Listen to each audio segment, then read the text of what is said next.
Okay.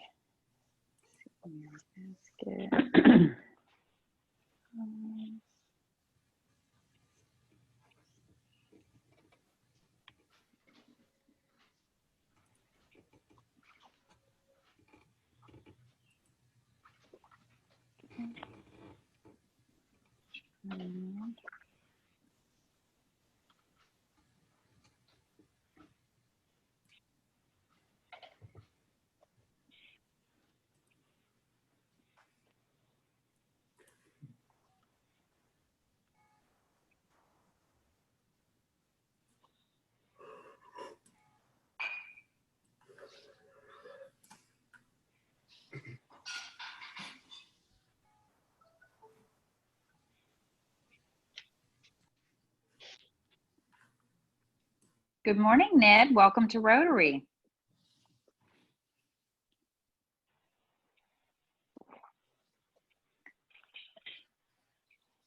Ned's at the beach. Hi, Jill. Welcome to Rotary. Well, look at here. Mrs. Agar is calling us from her beautiful new addition. Good to see that smiling face.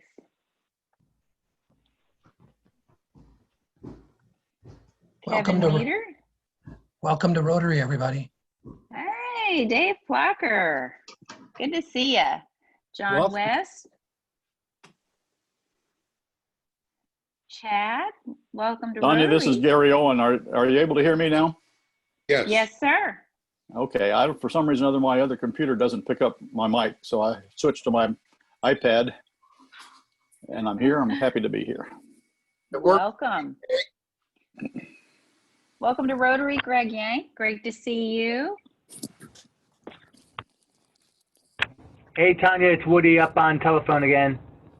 Hi, Woody. Great to hear your voice. Great to hear your voice. Looking forward to another great meeting. Barb Karstens, welcome to Rotary. Hello. Hello. Rick Van Etten. Yes. Great to see you. Shirley Frost. Tanya, good morning. I tried saying that earlier, but I had to adjust my mic. So I'm back on, my voice is back. Thank you. Thank you. Hey, Woody, Phil Roberts, would you send me a copy of the 2 Woody jokes that there were? Well, one was not in the book. I don't need the one in the book from yesterday. I need to know what those 2 were. I got a granddaughter that follows some of your jokes, if anybody can believe that. You got it, Phil. She must be I love 3. it. I love it. I'll send them to you shortly. Thank you, Here, I sir. saw everybody. Oh, all right, guys. Well, here we are.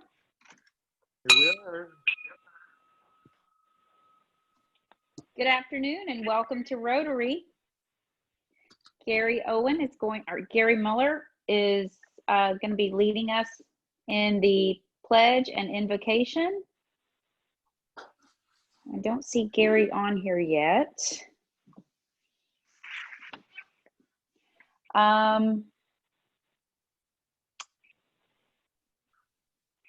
will lead us. If you'll bow your heads, please. Heavenly Father, thank you for this day and all that you have blessed us with.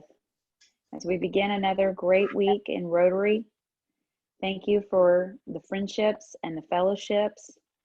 We pray for our country, we pray for our community, and we pray for the world. Please guide us and lead us as we continue to try to be examples to our friends, our family, and our community. Amen.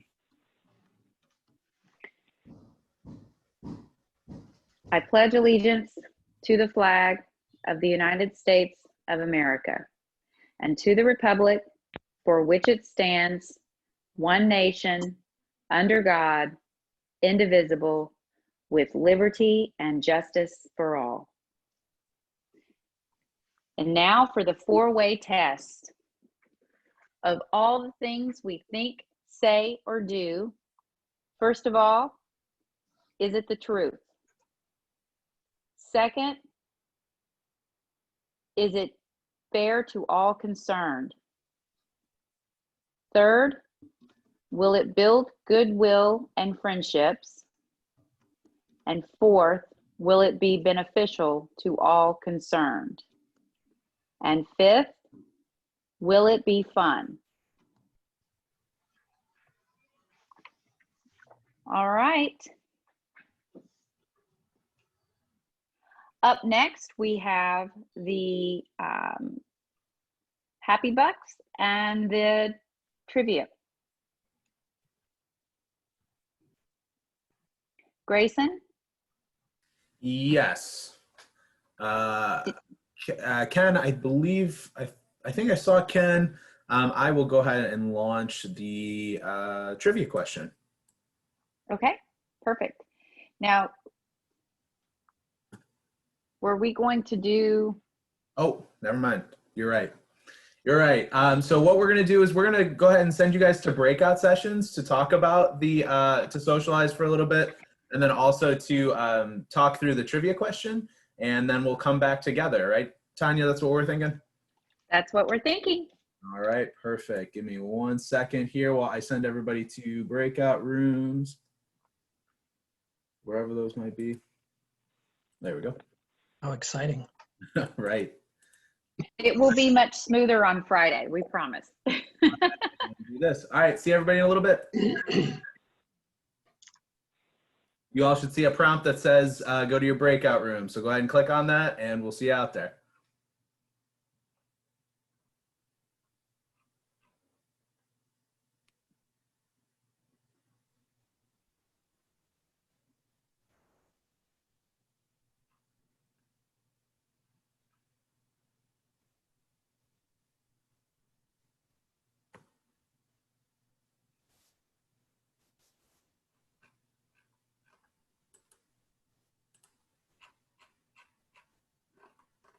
So how do we know if we're in the breakout room?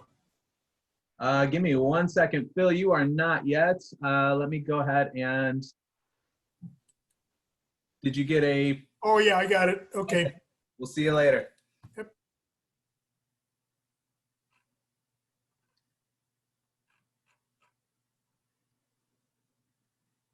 Hey, Ken, let's go ahead and move you. Did you get the pop-up? You're still on mute.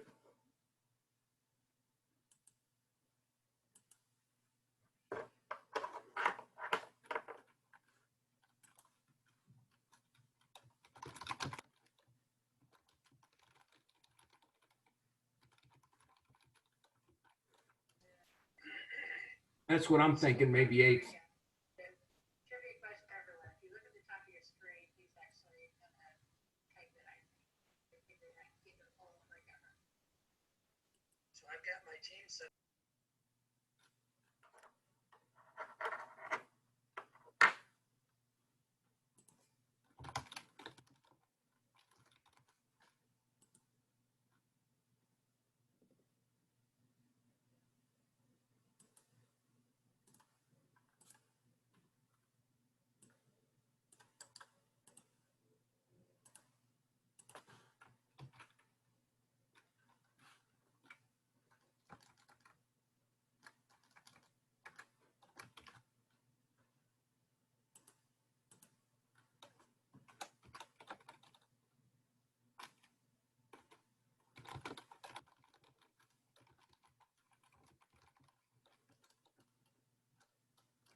There we go. Ken, were you able to go to a room here?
Hi there, Dave.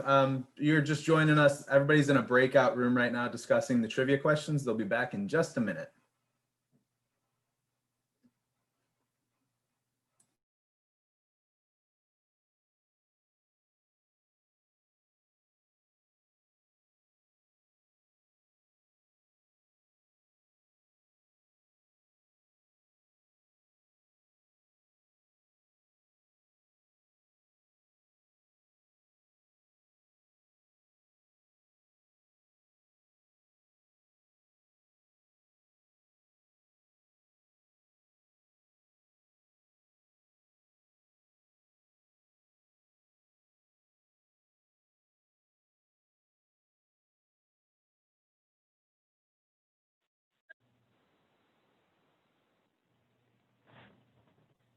Okay.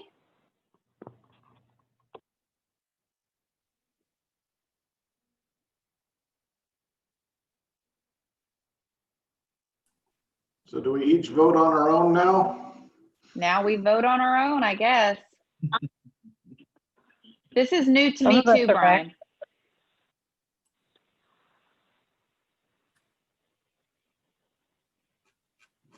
Okay.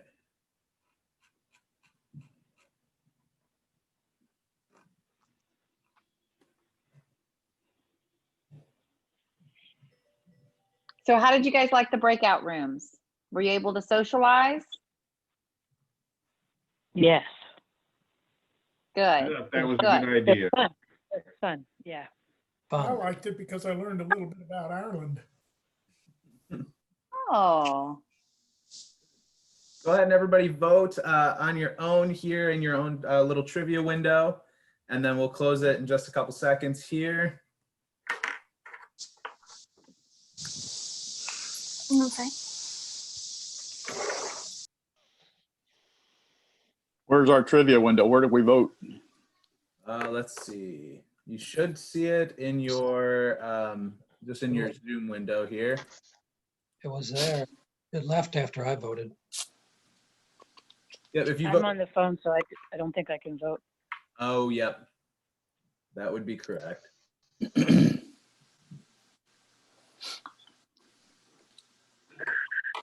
should absentee vote, Mary Alice. Oh, no mail in here, huh? And go ahead and vote 2 or 3 times then, if you're going to do that. Okay, let me go next door and I'll do one in that yard and then I'll come back. Yeah. I still don't see a place to vote. Good one. I hear if you Gary. have the wrong answer, it's $1 per number. It's because we only send ballots to selected people. Maybe you already voted, Gary. Well, that was last week. All right, we'll go ahead and end the polling right now. And Sheriff Davis, the floor is yours.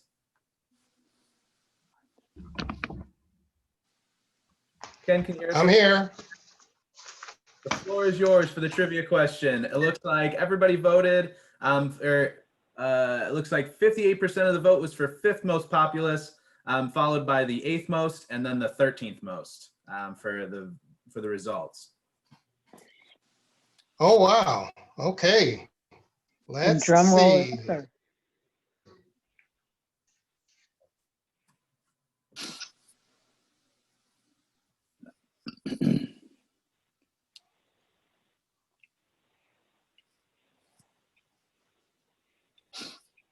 So what's the answer, Ken? The answer is D. What? Yes, but as was pointed out to me, this is based off of the 2010 census and not the 2020, which means that I believe we would be number 6. So, but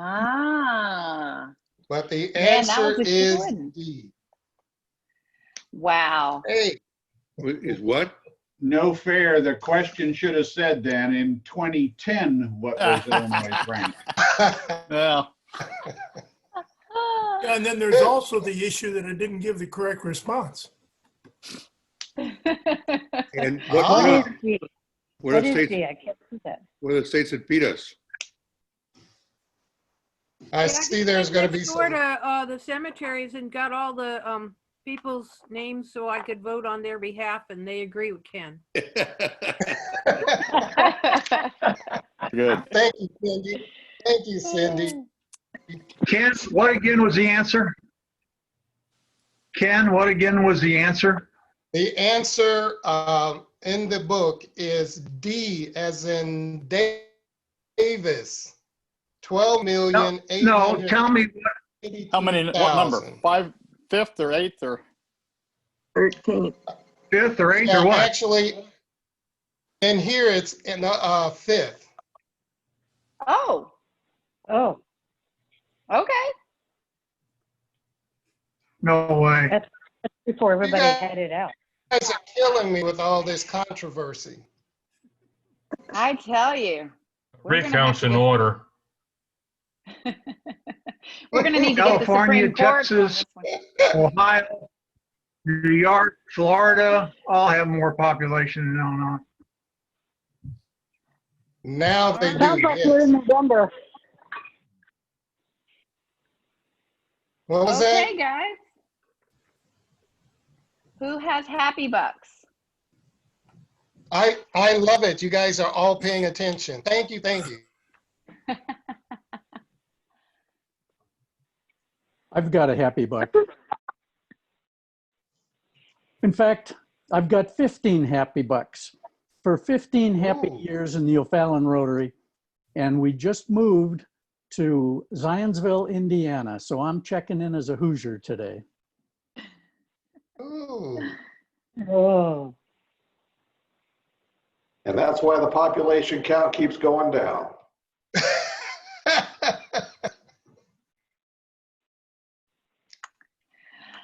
Well, so, Congratulations, Don. You will be missed, Don, in our community. Here, here. Definitely. But you can stay in, but you can stay in the club. That's right. You're welcome to stay with our club. And Tanya, I think Shirley Cook had something to say. Go ahead, Shirley. Oh, I just had a happy buck. Go ahead. My friend Dawn is a grandmother for the first time, and we are all so excited. And she has a whole bunch of honorary grandmothers to help take care of the little one. Oh, wow. Congratulations. I'll share that with her. Thank you.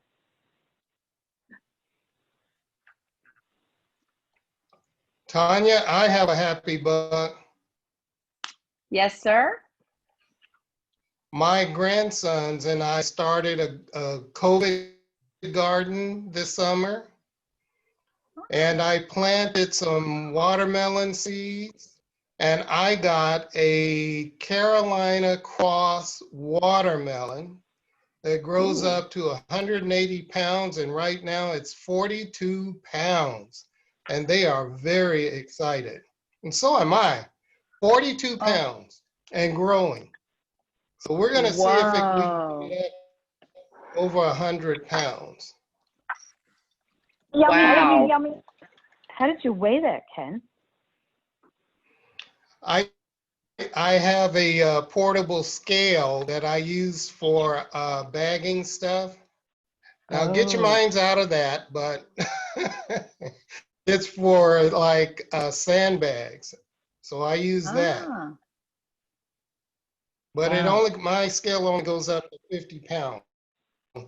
And it's 2.5 feet long right now.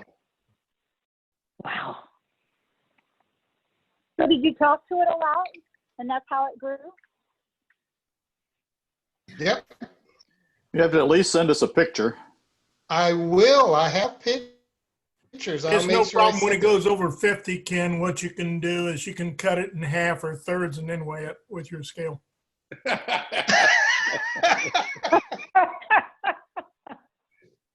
the Air Force way? Well, it'll be big enough for the whole club. All right, guys. Any other happy bucks?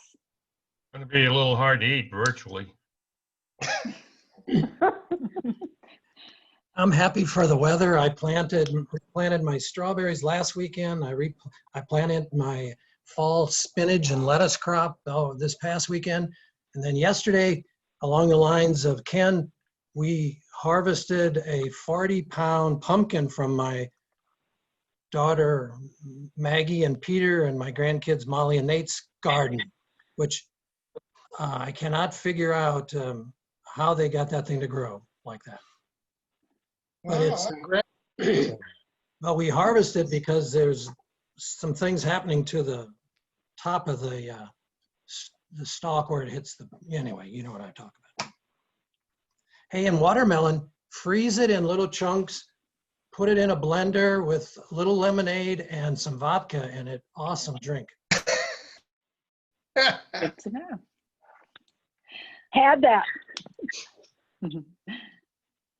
Kids really I'm like too happy good sleep aid. Mary Alice, Pardon? did you have a two happy buck? Yes? Yes, I have one happy buck because my friends came from Texas and visited. We had a great visit, and they brought my big ceramic pots for my patio that I bought down there when I was down there in March. And then my second happy buck is I have closed on my house in Lebanon. So while I always have an interest in Lebanon, I don't have a vested interest anymore. Nice. Congratulations. Thank you. And very nice people. He's active duty to darling little children. So they are thrilled. Excellent. I have a happy buck. My husband bought me a partial birthday cake yesterday, and I went in the drawer to get the candles out. Actually, my daughter went in the drawer to get the candles out, and she brought the cake out, and it had birthday candles that were a 3 and a 0, which were the only birthday candles we had. So we got to celebrate my 30th birthday again. Yay! Yay! And we're not going to do makeups because John Bailey's here, but we will quickly, speaking of birthdays, I did not get to announce birthdays last week, but we'll announce the birthdays today since last week was Labor Day. So this month, sharing a birthday with me is Ken Dial on September 5th. Cindy Doyle will be later this week. Tim Evers celebrated his last weekend on the 6th. Phil Goodwin will be next week on the 21st. Mine is later this week. David Hills is tomorrow. DC Huller is later this week on the 17th. Nathan Parchman will be celebrating his next week on the 20th. And Dale Rupright at the end of the month on the 29th. Happy birthday, Rotarians. Happy belated birthday, Tanya.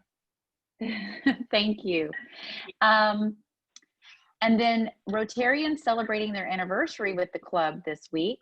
Dave Callahan has been in the club for 8 years.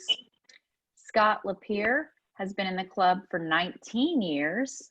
Sid LeGrand has been in the club for 15 years. Dave Plocker has been in the club for 10 years. And Eric Van Hook has been in the club for 6 years. Thank you so much for your service to our club and our community. All right, I did see that we had Rebecca Huller here joining our club for another visit. Rebecca? Yes, I'm here. Hi, welcome. Hi. Having a good week so far?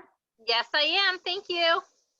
Great. Well, it's great to see you again, and we hope to make another good impression. Okay. Any other visiting Rotarians or guests?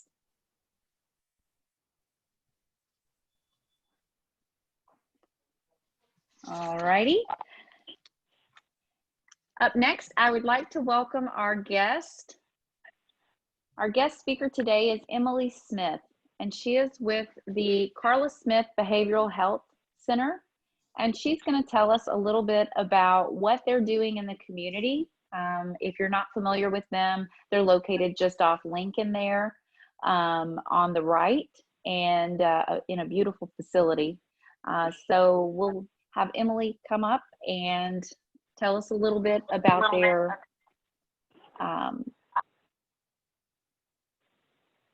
their services as well as their organization. Good morning or good afternoon, everyone. Thank you for inviting me to join you today. Love the opportunity to come out and speak. I know many of you and have had the opportunity to meet many of you through the years, but it's always so fun to come back and have the opportunity to share what Karla Smith Behavioral Health has been up to since we last met, or if we haven't met, to be able to introduce you to our organization for the first time. So I wanted to spend a few minutes going through some things and then open the floor to questions for anybody who may have some questions about the organization. Briefly, Karla Smith Behavioral Health was started as Karla Smith Foundation in 2005 by my in-laws and my husband, Tom Fran and Kevin Smith. We launched the organization in response to the suicide of my sister-in-law, Karla Smith, who had bipolar disorder and lost her battle to suicide in 2003.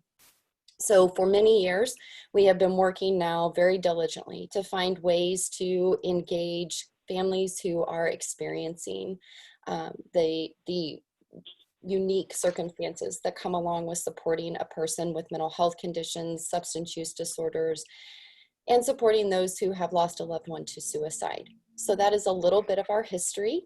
But a little bit about who we are today and what we do. As Tanya said, we live and reside here at 200 North Lincoln, the old town hall. We have been here, we're going into our 3rd year, and this has been an absolutely fantastic home for us. We love being downtown O'Fallon. It's brought many opportunities to us, and it is just such a fantastic community to be part of. So we're very, very fortunate to be here. Karla Smith Behavioral Health is a building that's designed as a skill building, life skills, therapeutic facility. We provide treatment, rehabilitation, education through lots of different services that we offer on an outpatient basis to clients who are affected by addiction, depression, bipolar disorder, anxiety. So we have a broad spectrum of services that we now offer as a clinical organization. So prior to this, we offered support groups only in a non-clinical environment. And after we moved into this present facility at 200 North Lincoln, we were able to expand those services and actually really have the opportunity for the first time to engage in a very meaningful way, one-on-one with the clients and the families that we serve.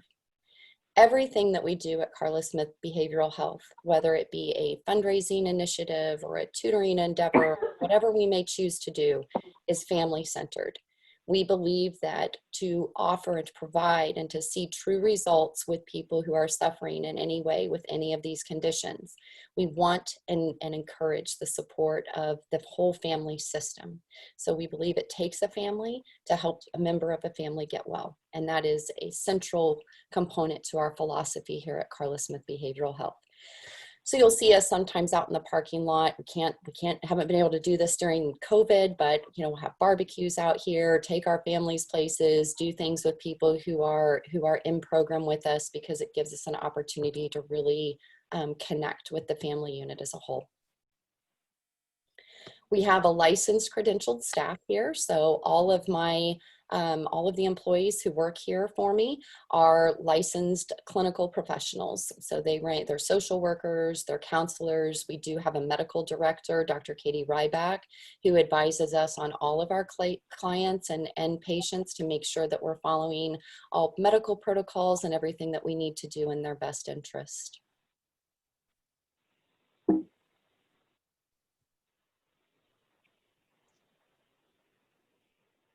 So as far as a little more conversation on the type of treatment that we provide individual therapy, family therapy, couples therapy, and we also provide an outpatient treatment program for those who need more intensive services.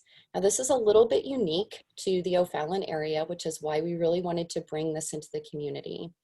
There are other intensive outpatient treatment programs out there, but very few that specialize in mental health and substance use. And what we find is that a lot of times the mental health and substance use go hand in hand. Many people have co-occurring disorders. They struggle with both the substance use side and the mental health side. So what we wanted to do is be able to offer an environment where we could talk with and through and help people manage both of those conditions in one environment, okay?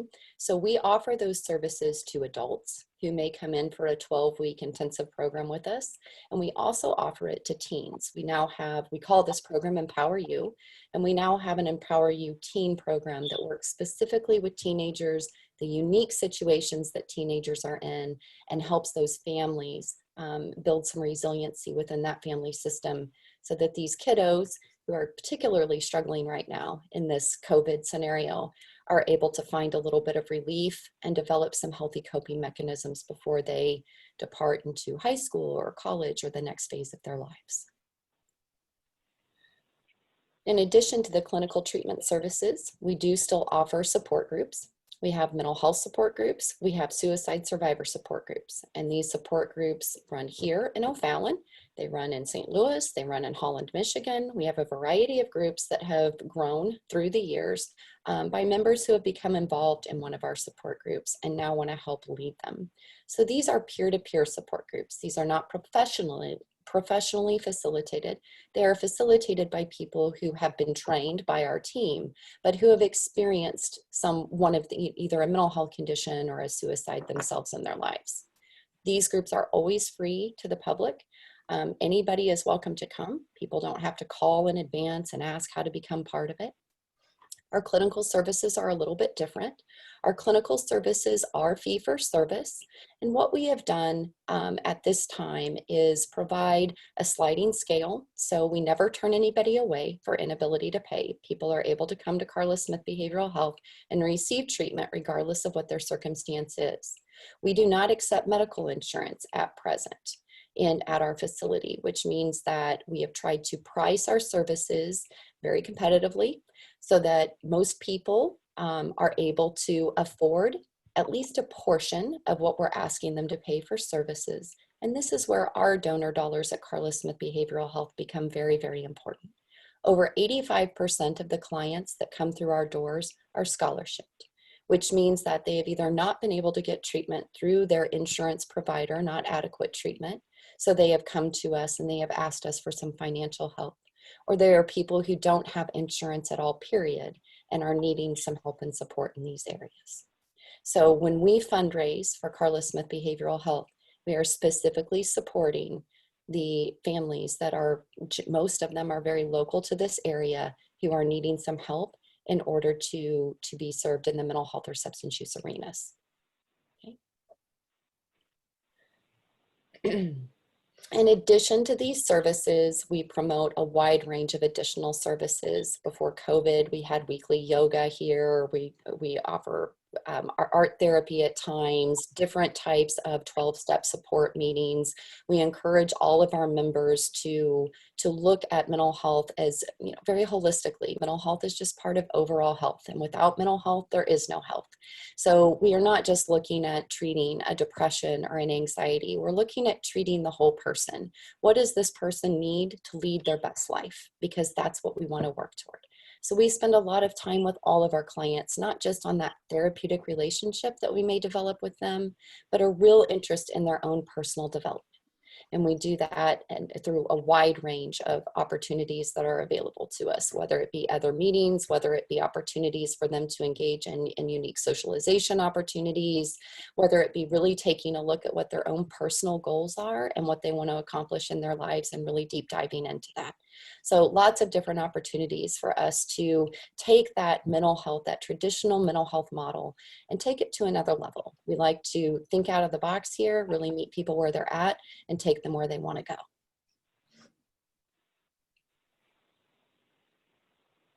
Some of you may have seen our flip side exhibit, and some of this exhibit is actually displayed here in our building.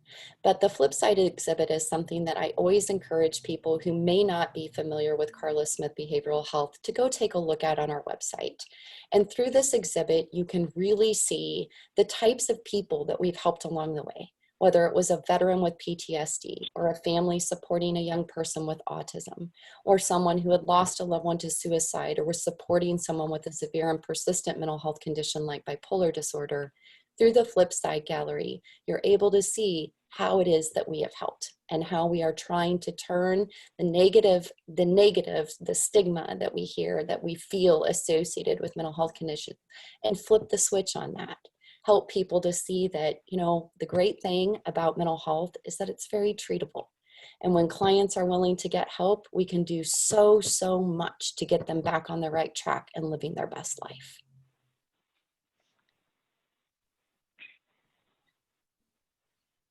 We also offer a speaker series. We offer a speaker series for families as first responders. So in this day and age, and if any of you have had any experience in the mental health arena, you know that finding help can be very, very challenging. Asking for help is hard enough, but then having to navigate that system on your own can be very challenging. And often families are left and feel very isolated and alone in that process of trying to help their loved one. So Karla Smith helps people literally all over the country, but prior to this this Zoom meeting with you, I was on the phone with a family from California looking for mental health resources. So people find us from all over the country, and they'll call and ask us to help navigate, to help find mental health resources that will work for them. A lot of what we do in our families as first responders speaker series is talk to this point specifically.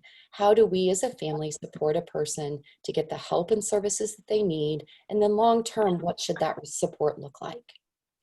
And then as far as suicide grief, we have 2 publications at Karla Smith Behavioral Health that we refer to all the time.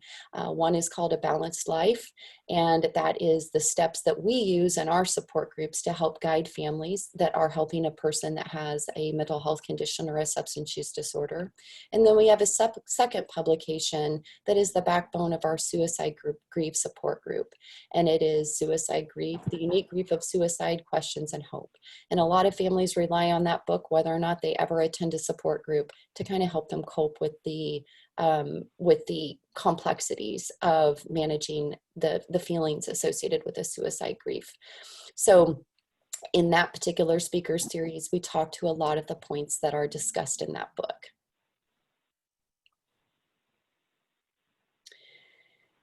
Finally, and I think the most important thing in this conversation with you as Rotarians is that we believe very firmly that it takes a village.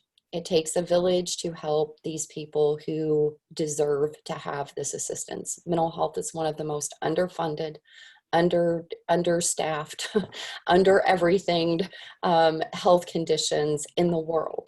And to speak to that point, try to find a psychiatrist. They have about 1 psychiatrist for every 10,000 people that need them in this country.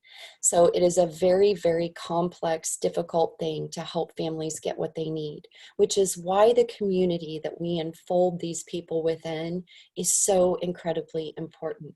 Because what we may not always be able to provide on the clinical side, we have the opportunity as a community to love them, to engage with them, to give them opportunities that may be able to help get us over that hump without having to take some of those broader strokes and some of those more complicated strokes into extensive mental health treatment. So some of the ways that we can do that, and some of the things that I offer up to Rotarians, because often people come to us and say, how can we help? What can we do? You know, and it's not just about giving money. Many times it's about giving time. And so for our clients, we are always looking for opportunities for small business owners, people within the community who may have jobs for our clients. So people can often be very afraid to hire somebody who has a history of depression or has used drugs or alcohol. And while it's understandable, part of recovery is giving them an opportunity to succeed in something and watching that recovery mentality build within them. So having the opportunity to do a job, to work a job, that gives us all a sense of satisfaction and pride. It does for our clients too. It makes them feel part of something, lets them succeed. And you know, mental health is certainly not synonymous with inability. A lot of times our clients are some of the most brilliant, creative, capable people I've ever met in my life. And it would be an honor for them to be able to be mentored and work with you. So that is one way that our community can help. And if it's not an employment opportunity, there are always mentoring opportunities. Maybe there's something great you know how to do that you do as a hobby that you would be willing to help coach a person through. Say you're a financial advisor, and I have lots of clients with lots of hard times managing money. You would be willing to sit down with them and help them create a budget. Or perhaps you might be willing to sit down with them and teach them something on the computer that they may not know how to do. So there are lots of ways and many creative ways that we can help these clients as a community. Of course, there's always the support of our mission in the form of fundraising. Many of you know that we hosted Taste of O'Fallon. Our big inaugural year for that was last year, and then COVID kind of swept us off our feet this year, and we were unable to accomplish what we wanted to do with Taste of O'Fallon. But we're rolling some of those initiatives into our virtual gala, which will be launched here within the next couple of weeks. And we have such a fantastic base of support in O'Fallon, and we are always looking to grow that, because the healthier our community is, the more opportunity we all have to grow.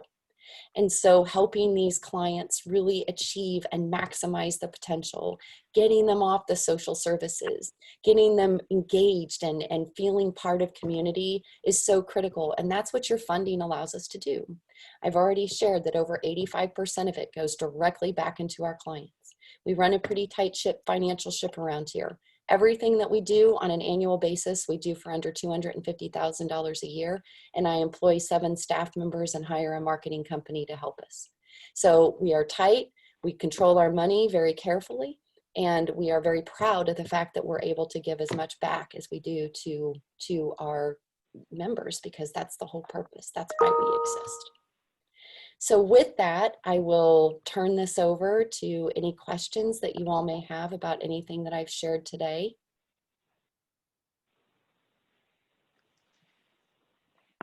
Thank you so much, Emily. I have a question to Phil. Hi, Phil. Hi, Emily.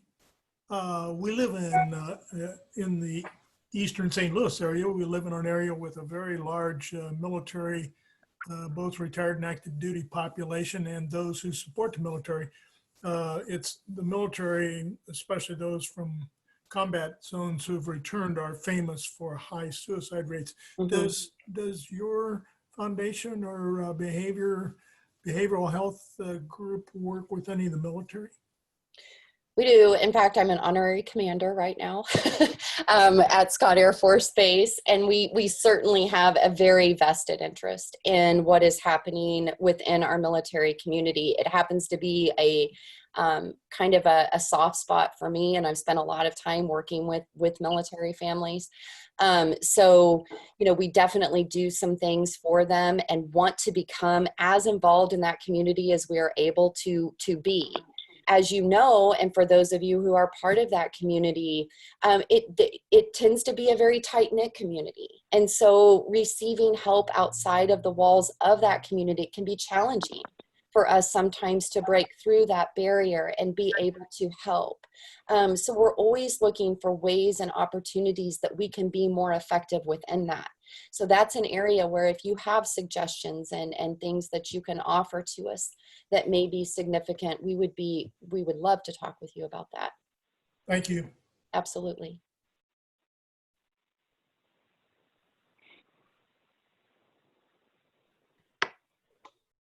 Hey, Emily, this is Chad. I've got a question for you. Yeah. Good to see you. Good to see you. So out of all the things that you see or that you help treat for, is there a particular, depression or substance abuse is one that you find more difficult to discuss with family than the other? So, that's a really good question. I think in general, the conversation around mental health, regardless of family, is difficult. And the thing about mental illness is that it does not discriminate. You know, you can be the wealthiest, most successful, whatever, have all the boxes checked on that resume. And that does not mean that you don't have significant things going on in your life. You know, we've dealt with a lot of high profile members in here. Everything is handled very confidentially. But yeah, people do struggle with it. Asking for help the first time is the hardest part. But what I would say right now, what we are seeing right now, trending right now, is and part of this, we call it the COVID effect, right? And we all knew that there was the potential for this to happen, and you've heard about it on the media, is the incredible rise in the rate of suicide and suicidal ideation right now with teenagers. So we are focusing very heavily right now on trying to make sure that our resources are offering and providing creative supports to help teach these kids on the back end that don't want to talk about the fact that they may have something mental health going on, depression or anxiety or whatnot, that we're trying to find interesting ways into that conversation. And one of those is through the tutoring program that we just opened, which is available to any high school student in this community. It is free. It begins this week. We have Dr. Gabriel Grabarek, who teaches at MICDS in St. Louis, running that program for us to help kids not only academically, but then our team comes in and works with them on some tools for anxiety and depression and so forth, coping mechanisms. It is hard for them to talk about any part of it, Chad. But those families who are facing the substance use, and it starts with what they all believe is nothing serious, which is AKA pot. Okay, it's very serious. And it being legal did not make it not serious, because it's just not the same stuff that used to be around, 30 years ago. It's very significant and it's very serious. And families do not want to talk about that. But what's happened as a result of all of this usage of THC, marijuana, all of these things, is that the drug problem starts, if you want to call it small with that, but it very quickly escalates. And that is a very, very difficult thing for families to want to address and admit. It's hard. Yeah. Interesting. Thank you. Sure. Hi, this is Shirley Cook. I have a question. Hi. Hi. Do you have any special group sessions geared toward people in law enforcement? For example, St. Clair County Sheriff's Department earlier this year had a correctional officer that nobody would have thought committed suicide, and unfortunately he did. So I was wondering if you have group sessions, and if you didn't, do you find that people come to you that are in law enforcement? Because, you know, we're always concerned to wear our emotions on our label and not share them. So it's hard for people to open up in that field. That is such an excellent question, and I'm so glad that you brought it forward. The answer to this is yes, we do have people that we treat who are in law enforcement within our area that come here for help. Okay, we do have people who are in law enforcement who attend some of our support groups. Okay, most of those families are also involved with our outpatient treatment program. That program treats not only the person who may have the substance use disorder, the depression or anxiety or bipolar, but it also treats the whole family, right? So we get a lot of people that serve in a lot of different helping professions that come through our program because they're heavily burdened, particularly our police force and emergency services personnel. And in this climate that we're in right now, we see that even more profoundly. And I think we're all aware of it. We have been in conversations about starting a group specifically for law enforcement. It is interesting that you brought that forward because it was a conversation that we had just a week ago. And we're continuing that conversation. So again, what we try to do here is what is the most immediate need and what kind of tools and resources can we put toward that need to help? And sometimes we can do that immediately, but we're a pretty small staff. Sometimes it takes us a little bit of time to make it happen. But these types of things that you're bringing forward are exactly what we want to hear from our community all the time. When you see a need, we want to hear it because that's what we want to try to respond to first. Did that answer your question?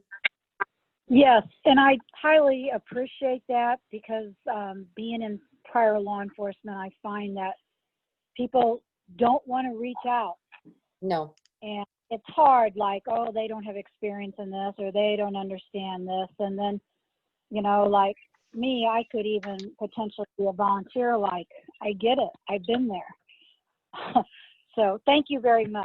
And I would welcome that because sometimes having that link of somebody who's been, you know, on the ground floor of that. Obviously, I have not been a law enforcement officer. Having somebody from the community who wants to step in and say, hey, you know what, we need this, and I would like to be a liaison between you and XYZ in the community. That is fantastic, and we love it.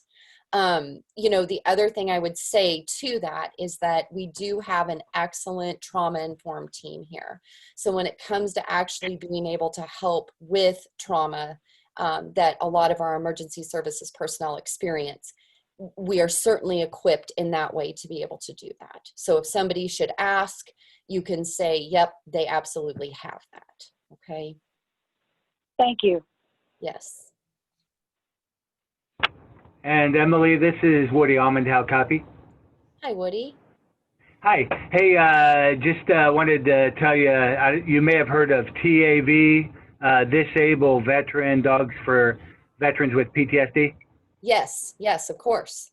Our club is very involved with that. It's a Rotary District 6510 initiative. Mostly our club does all the legwork for getting dogs for veterans with PTSD.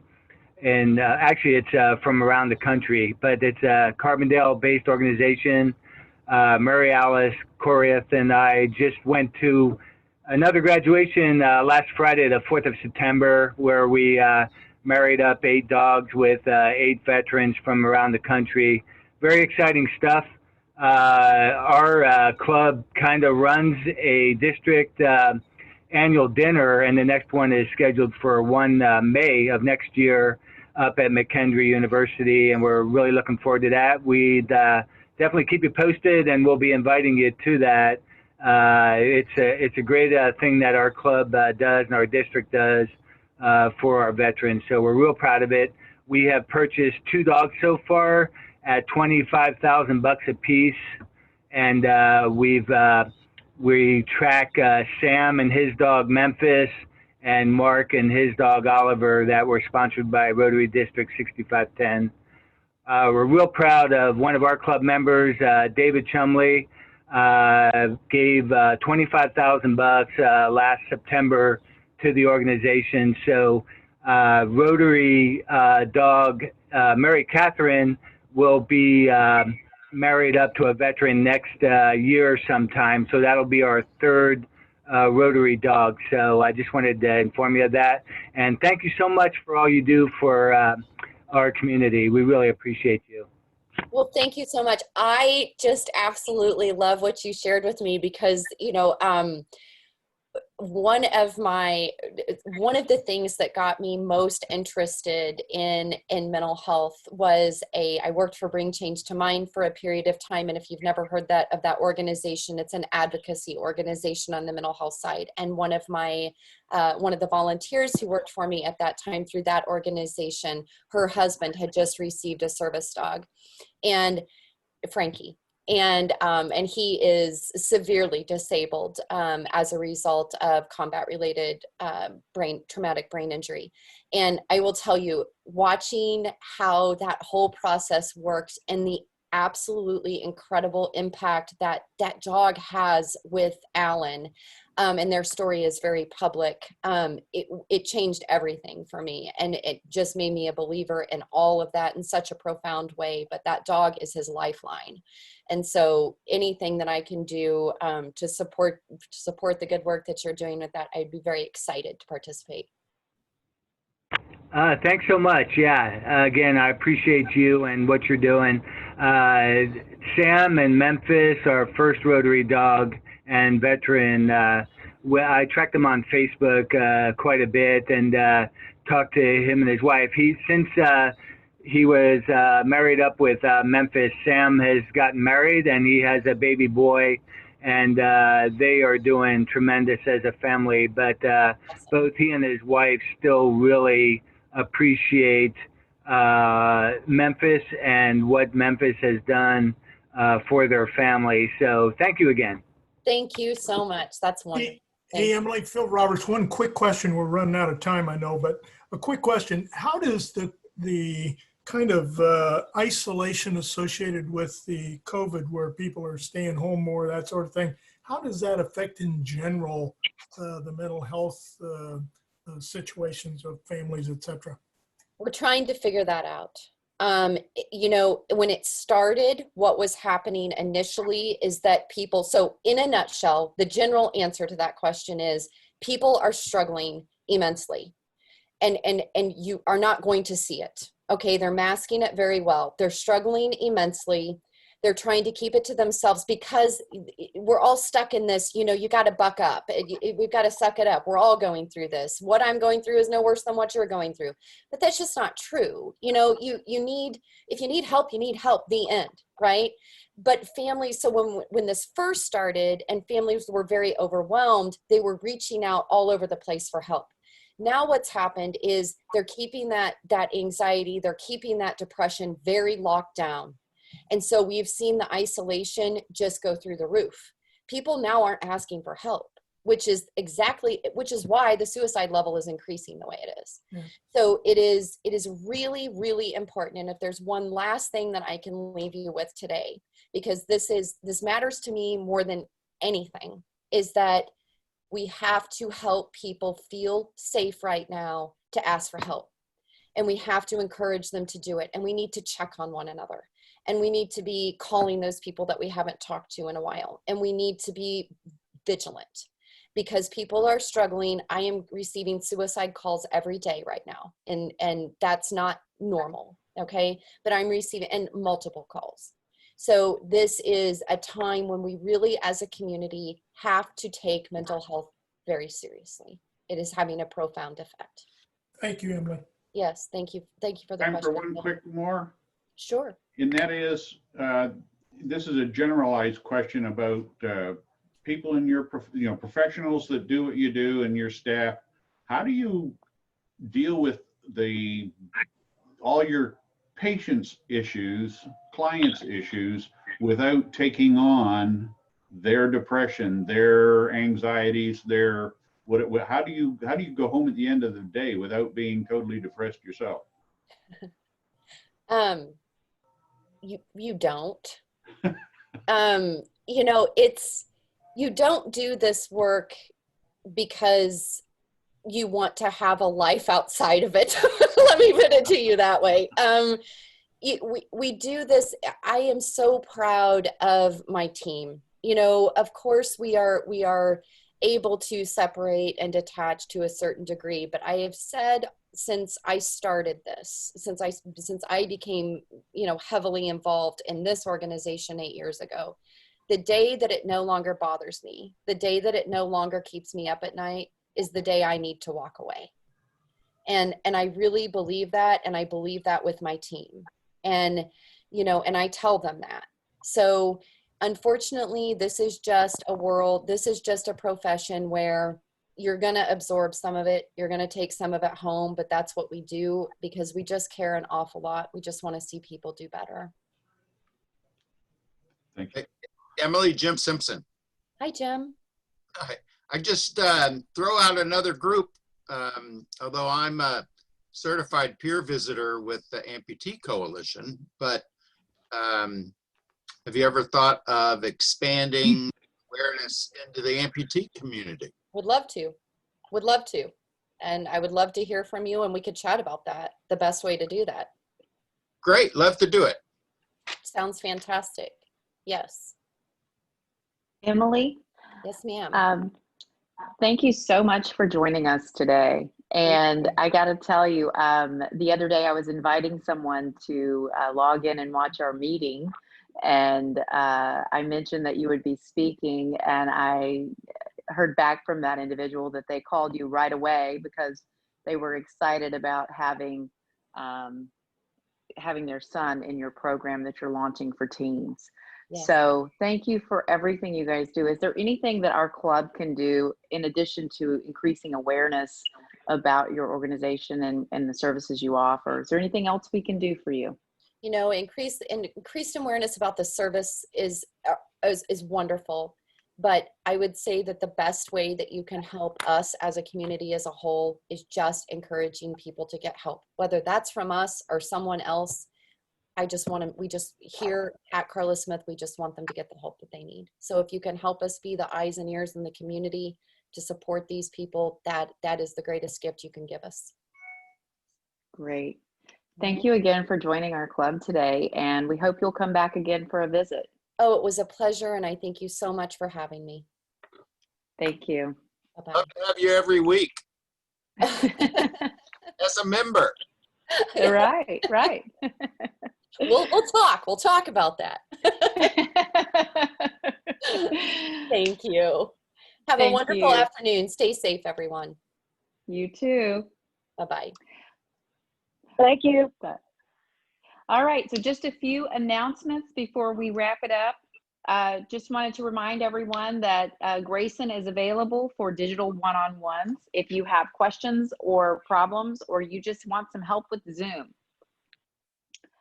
Also wanted to announce about the Vine Street Market. This last Saturday, I got to help out and spend time with some fellow Rotarians. I got to tell you, it was a lot of fun and it was incredibly rewarding. So if you haven't done it yet, reach out to Rich about signing up.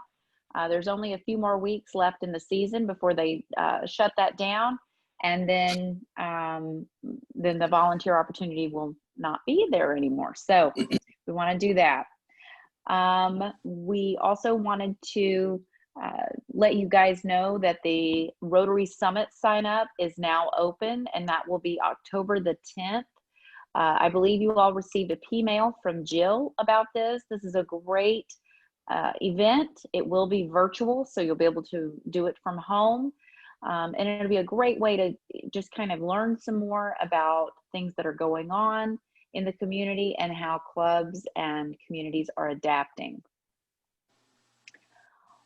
Also wanted to remind you about the membership drive. You can earn 500 Paul Harris points if you bring in the most number of new members. So we have until the end of the year through this membership drive. So we want to encourage you, be bold about asking people to join Rotary.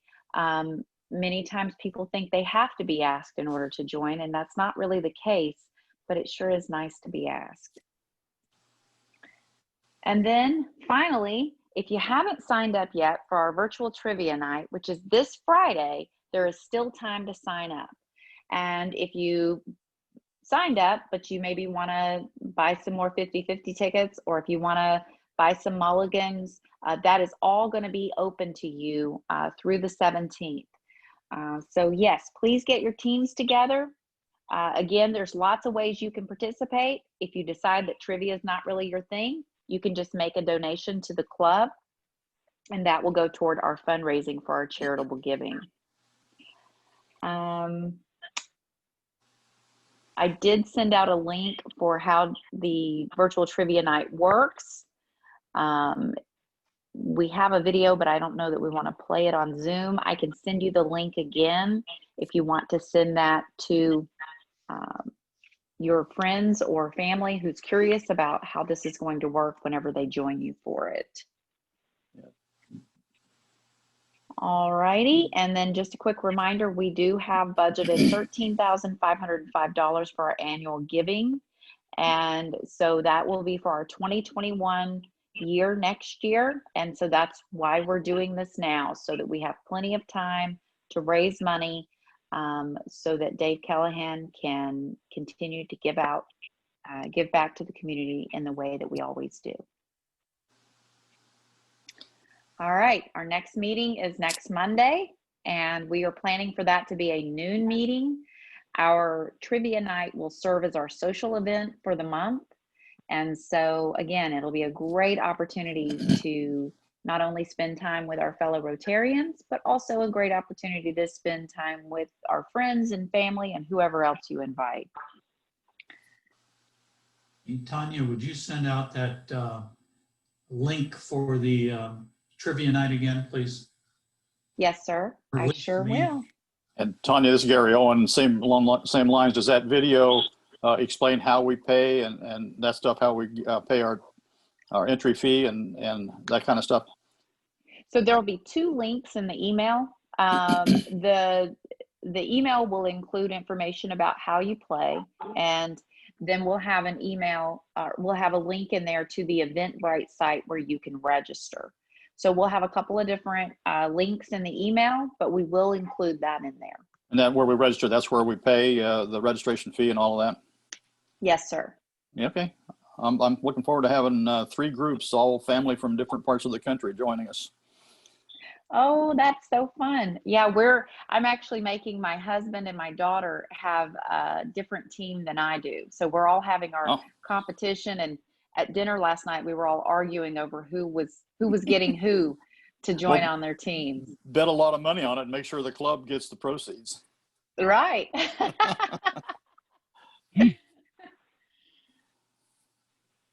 All righty. So our next meeting, like I said, is on September 21st, and will be a noon meeting. So anything else for the good of the club?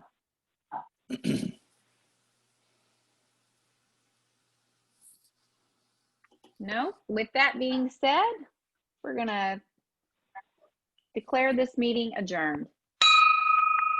Have a great week.